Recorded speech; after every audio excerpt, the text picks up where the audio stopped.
In today's tutorial, I'm just going to have fun. This is for the Mixability 7 challenge on Split Coast, which is to use spritzing. And I'm going to take a piece of vanilla cardstock and a piece of newsprint paper that I've treated with a little bit of gesso. And I'm going to show you how to make something that looks very much like a Polaroid with a single color of ink.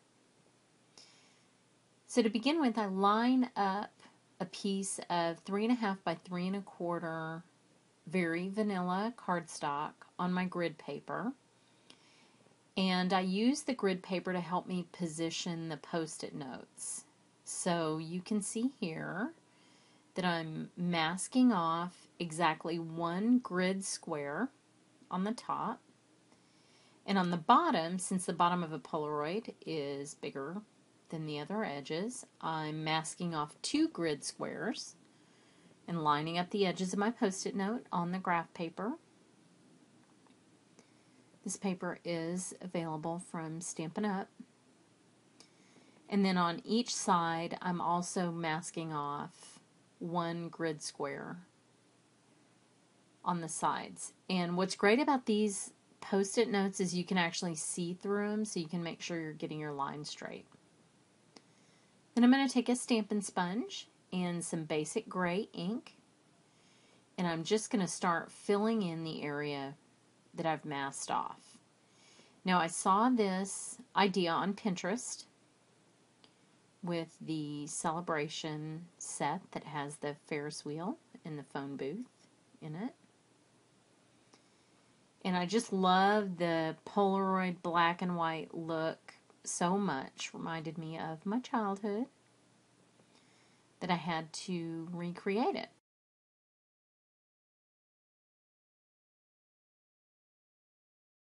And we made this card in my class a few weeks ago and really had fun doing it. What you want to get for the background is just sort of a cloudy look with the gray, not consistent, just darker in some areas and lighter in others. Now you can see that I've already created a mask for my little elephant stamp, and I always just keep my masks on the stamp themselves before I put them back in the box. Makes it easy. And then I just ink up the elephant stamp in same color, basic gray, and stamp it in the lower left-hand corner of the Polaroid. Then when you place your mask, place it a little bit inside the image to avoid getting a halo. Although on this gray background, it's not as important because it's sort of filled in.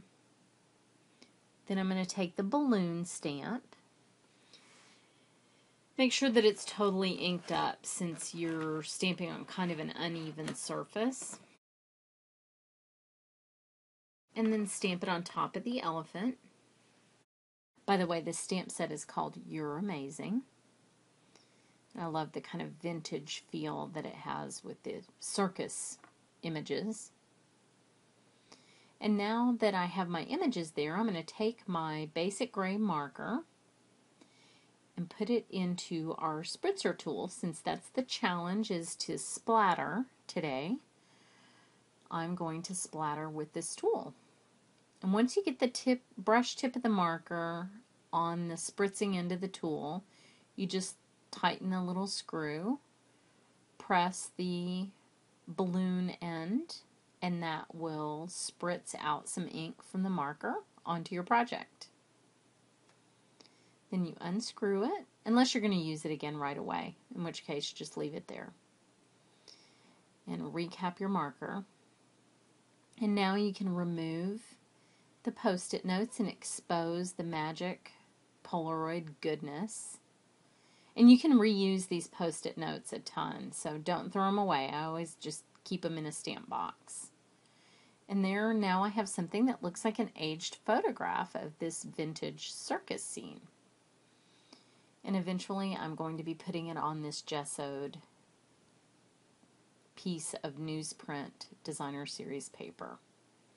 But first I'm going to take the little ticket from this set, which I think is adorable, and stamp it in going gray I'm sorry, basic gray on Poppy Parade cardstock, and then use the ticket punch that matches to punch out my little ticket.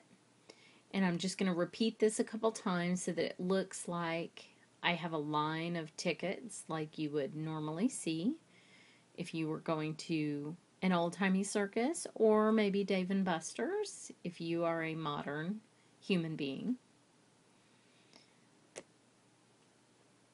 The ticket punch punches out both sizes. There's another stamp in this set that matches the larger size as well. That's one of the ones that we used in our class with the other celebration images. But I like this little teeny one so that I don't overwhelm my Polaroid.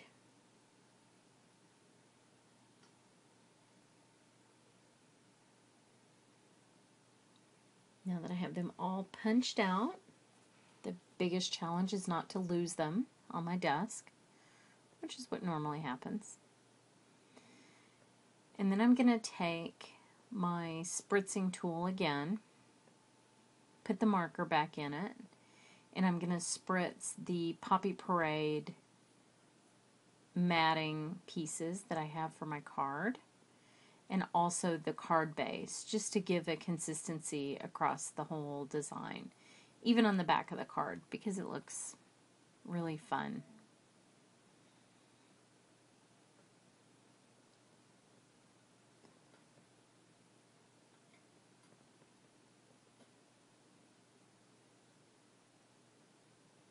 And just fold your card base in half. I happen to like 4 1/4 inch wide cards. I don't know why I don't like them the other way. I just don't.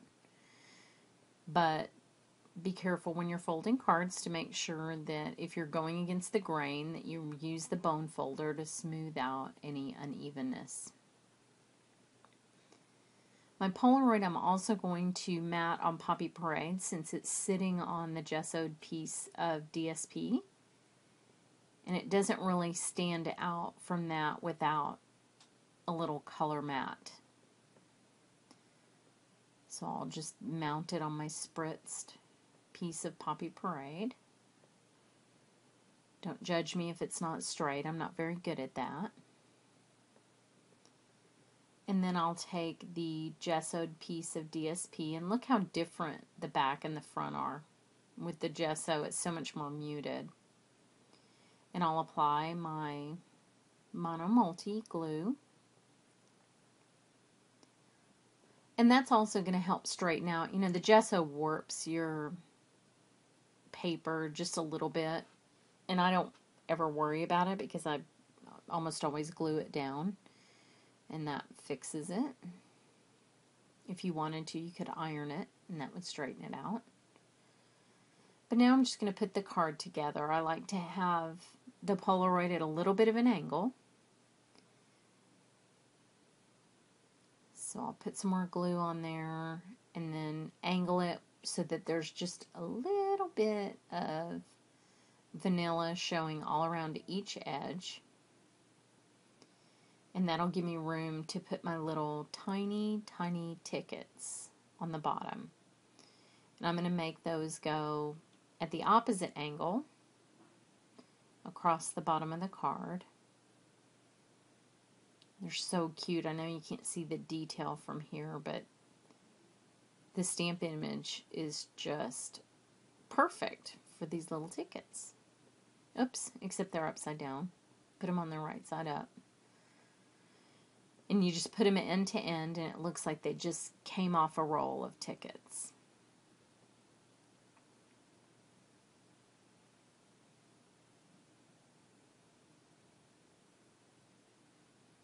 Now it looks like I might have punched one too many because I think I really only have room for 3 here. And that's fine. So I'll have a ticket for another day. And then I'm going to, since, you know, the elephant is wearing a party hat and I want to give him a little pizzazz. So I'm going to take my Poppy Parade ink pad and just 1 drop of the re-inker. And I'm going to use my blender pen and just accent. He has these little ruffly flowers and ribbon on his hat. So I'm just going to spotlight that with Poppy Parade ink, just for a tiny pop of color on my black and white Polaroid. It's a really fun, almost monochromatic image.